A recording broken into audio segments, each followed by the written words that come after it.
বন্ধুরা, আপনারা ভালো আছেন? বক ফুলের বড়া করব, দেখবেন কেমন করে করছি। এই যে আতপ চাল দিয়ে দিচ্ছি, বক ফুলের বড়ার সঙ্গে দেবো, বেসন দেবো আর আতপ চালের গুঁড়া দেবো। কাঁচা লঙ্কা দিলাম আর আদা দিয়ে দিলাম।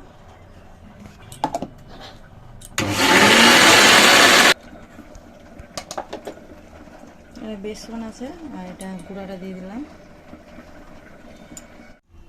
লবণ দিয়ে দিচ্ছি, হলুদ দিয়ে দিলাম আর কালো জিরা আর গোলমরিচের গুঁড়া একসঙ্গে, একটু গোটা জিরা দিলাম।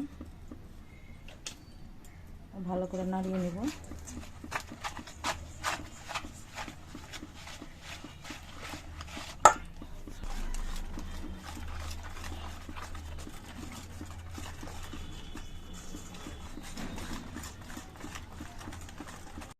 ধনে পাতা দিয়ে দিলাম।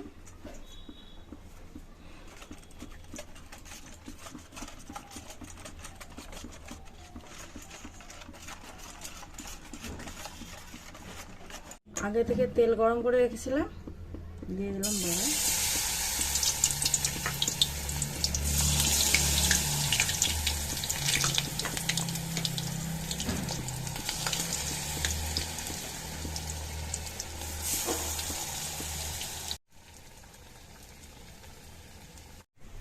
একটু বেসন বেঁচে গেছে, তার জন্য এটা পাতা দিয়ে বড়া করব।